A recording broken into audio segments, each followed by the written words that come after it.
Hello नमस्ते, मेरो नाम जीवन। आजको भिडियोमा तपाईहरुलाई म रिटायरमेन्ट प्लान्सको टाइप्सहरुको बारेमा केही इन्फर्मेसन दिन गइरहेको छु। अस्तिको भिडियो हेर्नु भएको छैन भने त्यसमा चाहिँ मैले रिटायरमेन्ट प्लानहरु इम्पोर्टेन्ट हुन्छ है।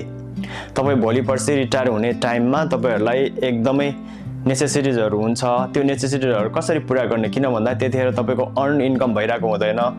तपाईले काम गर्न नसक्ने बेलामा चाहिँ रिटायरमेन्ट अकाउन्टमा भएको पैसा चाहिँ तपाईले झिक्दै युज गर्ने हो। That's the idea retirement प्लानको। आज चाहिँ रिटायरमेन्ट प्लानको टाइप्सहरुको बारेमा कुरा गरौँ। Mainly there are two types. एउटा भनेको तपाईले आफ्नो लागि आफैले सेटअप गर्न सक्नुहुन्छ, जस्तै आईआरएजहरु हुन्छ। एउटा ट्रेडिसनल आईआरए, अर्को रथ आईआरए भन्ने हुन्छ। तपाईले पर्सनली आफै सेटअप गर्न सक्नुहुन्छ यदि तपाईको अर्न इन्कम छ भने। त्यो चाहिँ अब कसरी सेटअप गर्ने आफूलाई आउँदैन भने you can go to the bank, अथवा तपाईले ब्रोकर डिलर फर्ममा गएर अथवा फाइनान्शियल एडभाइजर कहाँ गएर उनीहरुको पनि हेल्प लिन सक्नुहुन्छ। अर्को टाइप भनेको चाहिँ तपाईलाई इम्प्लोयर स्पोन्सर भन्ने हुन्छ। त्यो भनेको चाहिँ तपाईलाई कम्पनीले अथवा तपाईको कामबाट तपाईलाई सेटअप गर्दिने।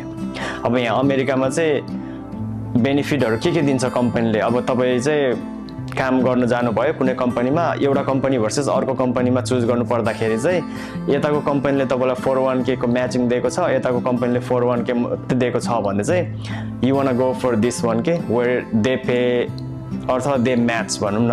किन भन्दाखेरि 401k विथ म्याचिङ भने कस्तो भने यदि तपाईले चाहिँ तपाईको रिटायरमेन्ट अकाउन्टमा अथवा 401k मा चाहिँ महिनाको अथवा पर पे चेक तपाईले सर्टेन पर्सेन्टेज हाल्नु भएको छ। विथ म्याचिङमा चाहिँ कस्तो हुन्छ भन्दाखेरि मोस्ट पपुलर भने चाहिँ 100% अप टु 4% भन्ने हुन्छ, जहाँ चाहिँ तपाईले आफ्नो स्यालेरीको अथवा आफ्नो इन्कमको तपाईले चाहिँ 4% राख्नु भयो भने त्यो अनदर 4% कम्पनीले म्याचिङ गरिदिन्छ। भनेको तपाईको रिटायरमेन्ट अकाउन्टमा फ्रीमा पैसा राखिदिरहेको हुन्छ के।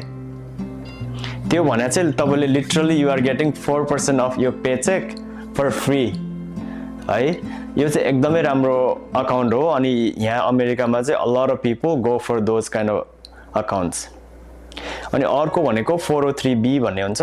यदि तपाईहरु हस्पिटलमा अथवा हेल्थ सेक्टरमा काम गर्नुहुन्छ अथवा स्कुलमा अथवा नन प्रफिटहरुमा काम गर्नुहुन्छ भने उनीहरुले चाहिँ तपाईलाई एउटा रिटायरमेन्ट प्लान सेट गरिदिन्छ, त्यसलाई चाहिँ 403B भन्छ।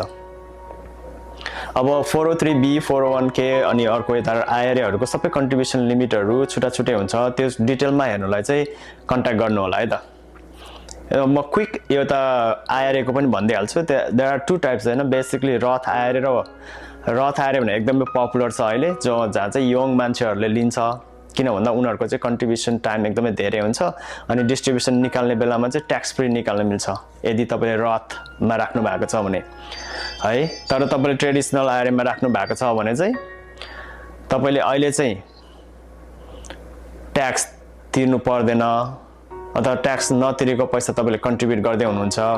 तर निकाल्ने बेलामा चाहिँ जति पनि एक्युमुलेट भएको हुन्छ त्यो पैसाको ट्याक्स तिर्नुपर्ने हुन्छ। अब अहिलेको 2025 को आईआरएस को गाइडलाइन अनुसार हेर्ने हो भने चाहिँ तपाईको आईआरए मा चाहिँ 7000 छ यदि तपाई 50 इयर्स भन्दा तल हुनुहुन्छ भने। तर यदि तपाई चाहिँ 50 इयर भन्दा माथि हुनुहुन्छ भने चाहिँ तपाईले 8000 सम्म पर इयर कन्ट्रिब्युट गर्न सक्नुहुन्छ रथ आईआरए मा है त। अनि यता 401k को पनि फेरि कन्ट्रिब्युसन लिमिट छुट्टै हुन्छ। 2025 को आईआरएस को गाइडलाइन अनुसार अहिले चाहिँ तपाईले 23,500 सम्म यदि तपाई चाहिँ 50 वर्ष भन्दा कम उमेरको मान्छे हुनुहुन्छ भने, र यदि तपाई चाहिँ 50 वर्ष भन्दा माथिको हुनुहुन्छ भने चाहिँ तपाईले अप टु 31,000 पर इयर चाहिँ आफ्नो रिटायरमेन्ट अकाउन्टमा इन्भेस्ट गर्न सक्नुहुन्छ है त। र तपाईहरुलाई यदि अरु केही क्वेशनहरु छ भने please feel free to DM me, direct message गर्नु होला अथवा कमेन्ट डाउन बिलो। अनि मैले चाहिँ के प्रयास गरिरहेको छु भने फाइनान्सको हरेक कुरालाई एकदमै सजिलो तरिकाले तपाईहरु सामु चाहिँ बुझाउने कोसिस गरिरहेको छु।